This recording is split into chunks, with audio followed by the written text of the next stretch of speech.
Wade for MMA Heat here with Rampage Jackson. I'm not Karyn, but I'm gonna give it a go. Just no motorboating me. You don't gotta worry about all that. Anyway, so yeah, today was a big day for you. You signed with Bellator. We talked to you a while back after your fight with Glover. You said you had some things on the horizon. I'm assuming this might be one of the things that you were kind of hoping for, or were you thinking about it back then? Oh, actually, back then it's like right after the fight, I didn't know anything about all this. I ended up telling what I was talking about back then. I probably since Bellator and I've been working together, I probably forgot about all the other stuff that I was doing. But this is like the biggest thing that I've ever been a part of. Well, you did mention TV, movies, things like that. Bellator, they're hooking you up, through Viacom. You'll have options with Paramount. You mentioned you met with them. You have a movie, an MMA movie. Can you tell us just a little bit about that? What you have in mind?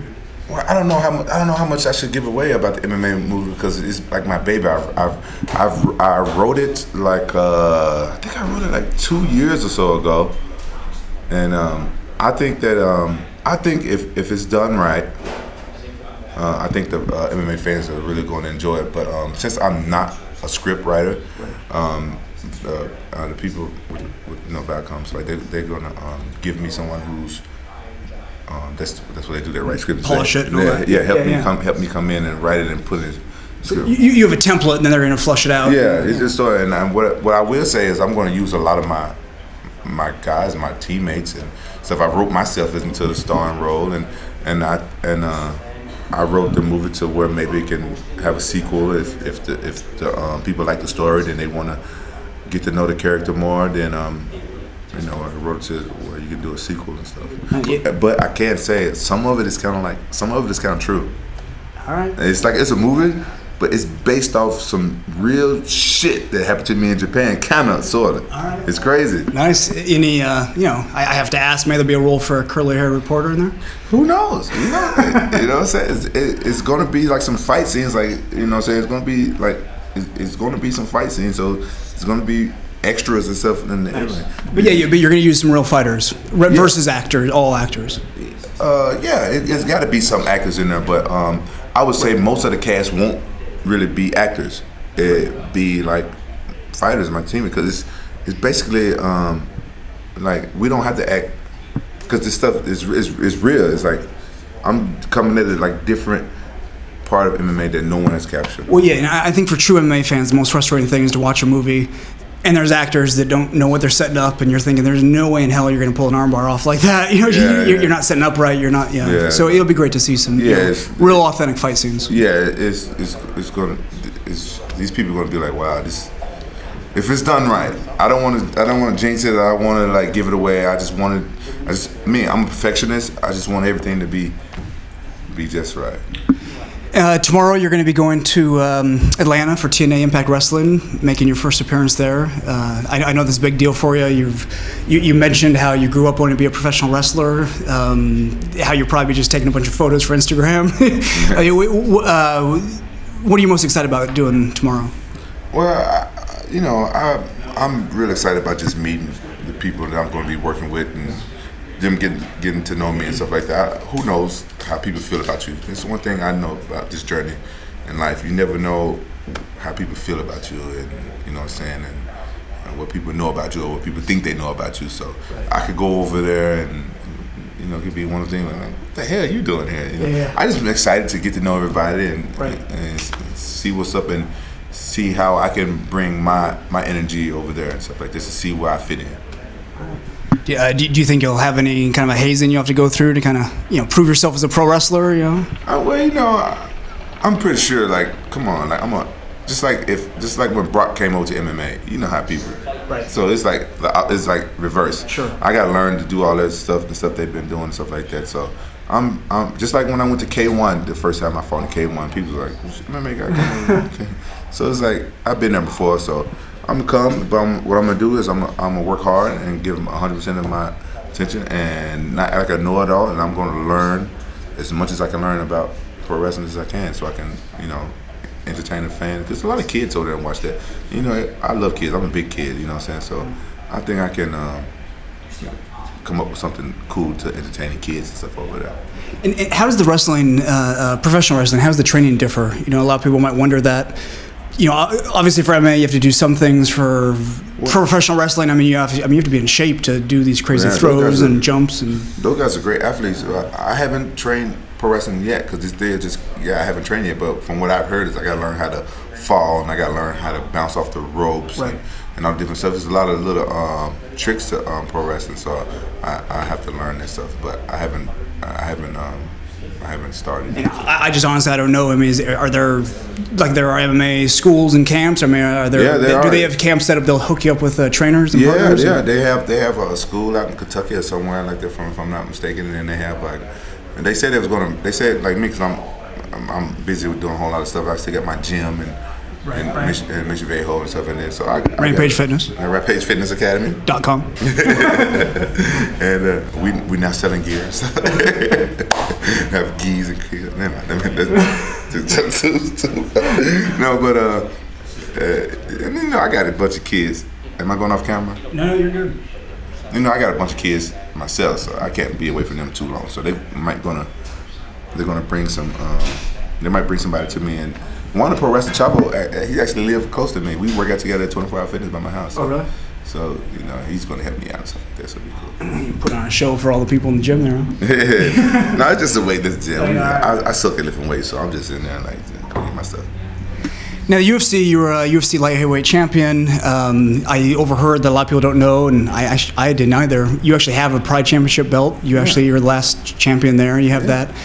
What do you hope to accomplish towards the end of your career? You mentioned Bellator will be the place that you end your career. Do you have any goals in mind? My goal is just to entertain the fans. Like if fans get tired of watching people game playing each other and fighting not to lose and just, you know what I'm saying, they get tired of type stuff, just tune into Bellator when I fight and my teammates fight. Like me and Wolfler and stuff like that, we have like one objective. We want to end fights. You know, we might not always go because some people are tough. Yeah. But that's what our objective is. Our objective is not to display the best jiu-jitsu skills or display like the best stand-up skills. We don't want to display that we're the best wrestler.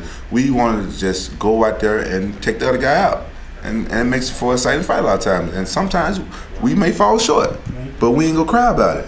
You know what I'm saying? Because we entertain.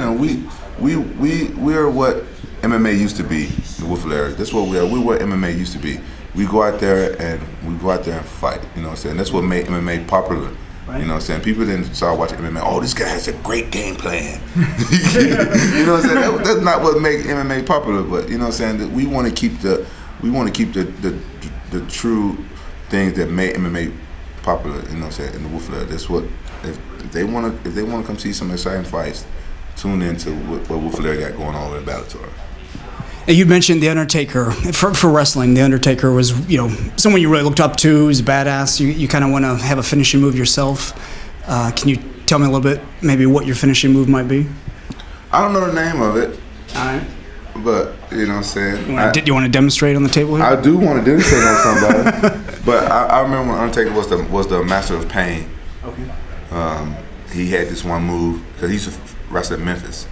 He had this one move, and I really liked that move. And I used to try to do it to my little brother and stuff like that when I was a kid. And I don't know what it's called, but I would call it the helicopter or the Apache or something. But I would call it the helicopter. And Gavin, come on, let me show him this move. Hey, let me show him. Let me do it. Come on, man. I'm fucking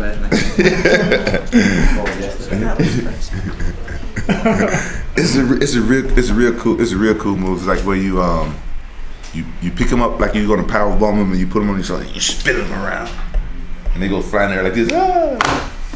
So but I don't know if I'm strong enough to do it. That's why I say like I want to go to heavyweight because I think I'm gonna have to put on a lot more muscle to be stronger and stuff to be able to do these moves that I want to do, you know, with these guys. So, because I mean, in professional wrestling, they're big. They're not big. Yeah. Everyone's pushing, you know, maximum strength. And they're like big, heavy guys like me. You know, I was fighting the guys at 205. Maybe they may weigh 215, 220 on the day, and and you know you can pick them up and stuff like that. But some of the guys look like they're like 260 and 270, but so it's like it wouldn't be a bad idea for me to start lifting weights, because normally, and I just started lifting weights a couple years ago, but that was only for strength and conditioning for fighting. I never really just, so I want to get a little bit bigger. No, I'm glad you mentioned that, because I actually tweeted that you were planning on moving to heavyweight when you did rehab your knee and getting back into it, and you know, all the haters out there, they're coming, it's just because he's fat and loves to eat, and you know, he's lazy. And that's a valid point. You know, if you're going to be doing both, you need to be. You can't be cut down and going up and cut down and going up. So yeah, that makes sense. Yeah. You know what? Hey, let the haters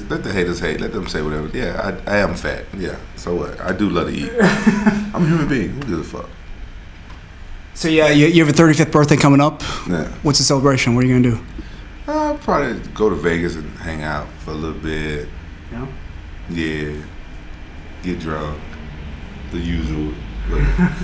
What normal people do on their birthday, most likely, if you're one of those type of people that likes to indulge in alcohol and have a good time. That's what I'm going to be doing, with a bunch of ladies all around.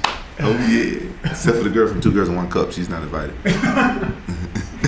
And did you say you got a new car in this deal? Is that? Yeah, man. What'd you get? These guys hooked me up with a Performer S Tesla. Wow. You didn't get a bigger house? I mean, you already have how many cars? No, you know, I'm happy with my house. You know, cars is like taking over the street, just let neighbors use them when they want. No, them neighbors probably so tired of me. But they'd be happy with this car because it's quiet. Like some of my other cars, the noise when I come home. This car, like it's quiet. Like stealth mode. So like sometimes if I leave the house late at night and go, I just leave in that, and they won't even know it. So it's cool. Just one more question. I know Vladimir Monashenko is also signed with Bellator. Would you ever? I know you have a history. You're a fan of his. Would you ever fight him if that came up? You know, I never want to fight Vladimir. A lot of people don't know that he used to be one of my coaches on my wrestling team in college and stuff like that. So we go way back. I remember when he first started doing MMA and stuff like that. It's like, you know, I fought friends before and stuff like that, but you know, he's kind of like my coach. You know what I'm saying? So I still respect him as that, you know what I'm saying? Like sometimes, hey, what's up, coach? You're like, oh, don't call me that. You know what I'm saying? So, you know, congratulations, Vladimir. I'm glad you're over here with Bellator. It's, you know what I'm saying? I would like to train with him. He's an awesome wrestler. Sure. I trained with him before at he's great. Yeah, I trained with him before at Tony McKee's gym and stuff like that. But it's kind of far away from my house, but I should make a point to go up there and train with him again. If he's still training in the same area with Tony McKee, I'm happy to hear he came over to Bellator. That's cool. Yeah, I don't know if the janitor would ever want to get into pro wrestling, but that'd be kind of, you know, he could have a cool little thing with a mop and come walking in. Yeah, cleaning up the bad guys. Hey, he a cool guy, man. He's a real cool guy. Real excited for him. I'm happy that he came over to Bellator, but no, not looking to fight him or anything like that. Well, thanks again for your time. Congrats, and we wish you all the best. Oh, thank you. Thanks, man.